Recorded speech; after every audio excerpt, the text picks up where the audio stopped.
বুটটা ইমন গরম হয়েছে, বুটটা যে সুইরা তৈছে বুটা ধোয়া উঠতেছে আর এত তাপ।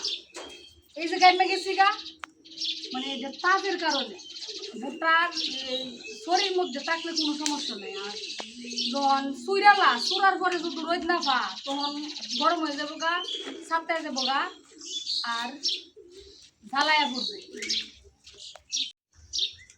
বাবা রে বাবা, এই বাড়ি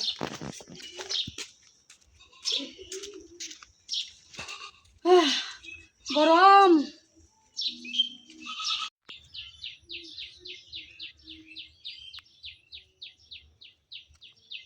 গজাটা দেয়া যা কালেকশন হতেছে, মাইক দিয়ে ডাকলে আসলে ভাল লাগে, যে মনে হয় যে ঈদ ঈদ।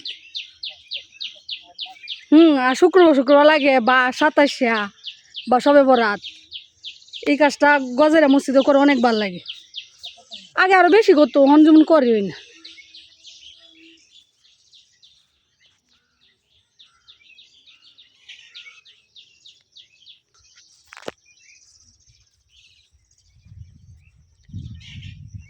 রোজ যদি সারাদিন দে ইনশাল্লাহ গরমটা যেটা যাইব গা।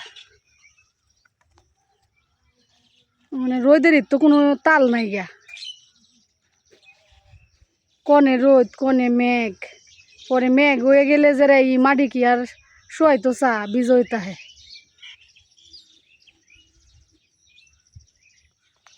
আর ওই যে আমরার বাড়ি বন্ধের কাছেই, বন্ধই বাড়ি। বাড়ির থেকে 1 কিলোমিটার দূরে আইছি।